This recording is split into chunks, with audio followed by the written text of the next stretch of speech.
Уважаемый господин президент, мы в Украине с восхищением наблюдали за Dear тем, Mr. President, we in Ukraine watched with great admiration as Azerbaijan regained its lands and territory under your leadership. This is a very inspiring example for us. And of course, Ukrainians are grateful to you for repeatedly and publicly expressing support for the state's sovereignty and territorial integrity of Ukraine.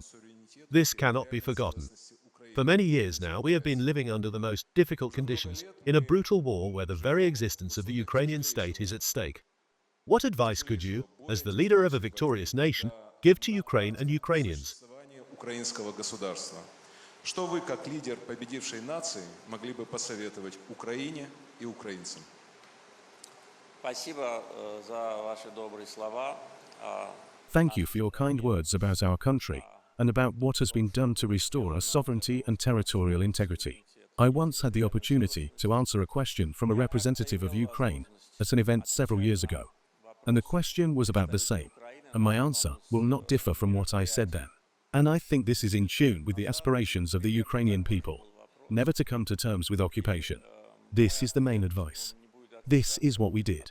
Or rather, this is how we saw this process. Because the period of the First Karabakh War was difficult, tragic. We had numerous victims. There was genocide of Azerbaijanis in Kojoli, which is actually just a few kilometers from here. The post-conflict period was no less difficult from a moral point of view, and from an economic one. We had 1 million people who were left without a livelihood. More than 700,000 from the regions of Azerbaijan, the Karabakh region, as well as 250,000 Azerbaijanis who lived in Armenia, and who were also deported. At that time, the population of our country was 8 million.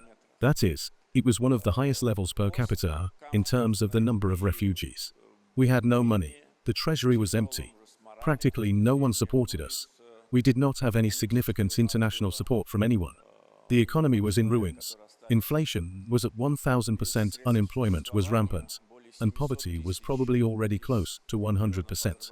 This is what Azerbaijan was like when Ilham Aliyev took over. And our people were lucky that there was such a person to whom the people turned in difficult times, and who took on this heavy burden. He was not a young man. He was already 70 years old. He was not in very good health. He had suffered a serious illness, and yet it was him who managed to stabilize the situation. Besides, there was a civil war going on in Azerbaijan now, and gradually, step by step, we began to rise, as they say, to revive. And we thought about only one thing. I am sure that the overwhelming majority of our citizens share what I am saying. We thought about how to regain the occupied territories. We understood that it would be difficult. First of all, because of the terrain. You were driving here from Fuzuli, which was liberated on October 17th. After that, our armed forces walked on foot along a road that did not exist. Almost in the vicinity of Konkendi, they climbed the Shushur cliffs. We proved on the battlefield that we were ready for anything. We were ready to face death and confront 5 to 6 lines of fortifications. That is why we all lived with this desire, in order to regain our ancestral territories. The terrain was against us. The international situation was against us. The OSCE Minsk group, represented by its co-chairs, was on the side of Armenia, each for their own reason, and each tried to make this situation last forever. And this status quo did not change. And even when we managed to push through some statement on behalf of the co-chair countries at the cost of incredible diplomatic effort, it was all disavowed again after some time. As I recall now, we were very enthusiastic about the fact that it was declared at the level of the presidents of the USA, France, and Russia that the status quo was unacceptable. And this was a serious statement.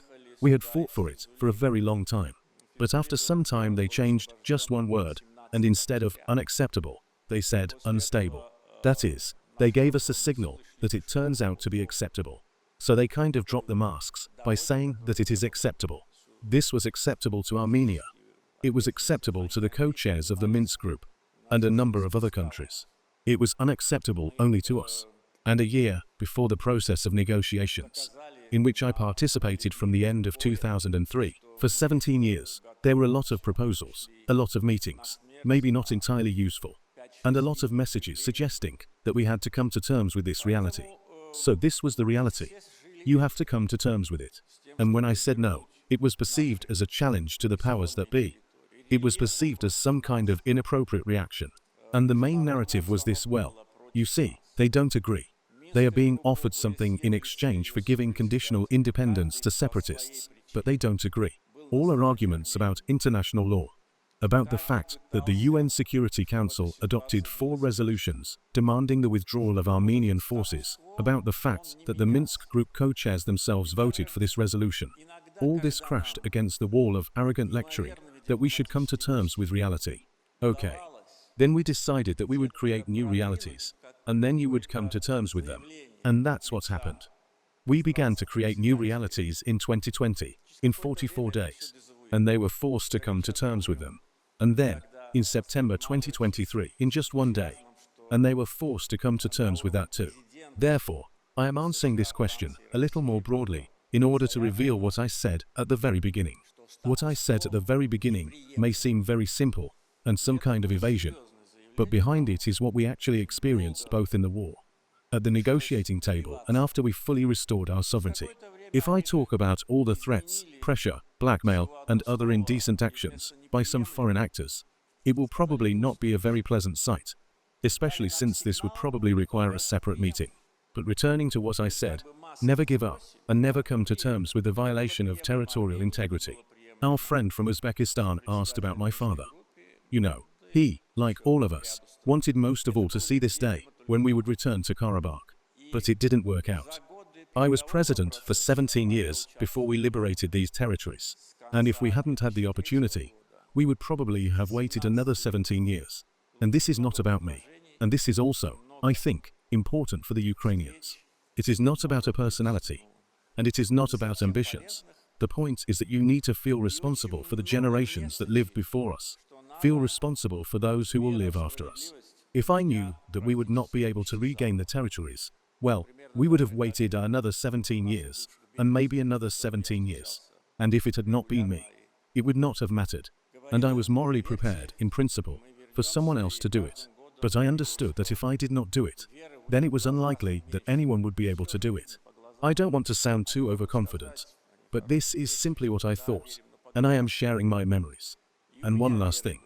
My faith in justice was practically disappearing, just like it was in our former refugees, with whom I met regularly, and told them to believe that we would return. And with each passing year, I saw that there was less faith in their eyes.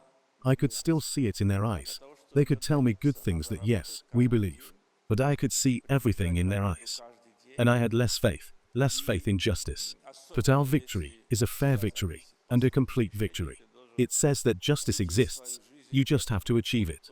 And in order to achieve it, you have to work hard every day, and bring victory closer with every day.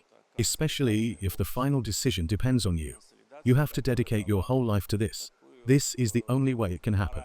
And of course, the most important factor is the consolidation of society. This consolidation gave me such moral strength as president and as commander-in-chief that I was sure that society and the people would stand behind me. And that was probably one of the crucial factors. So I will go back to where I started with never give up. Никогда не сдаваться.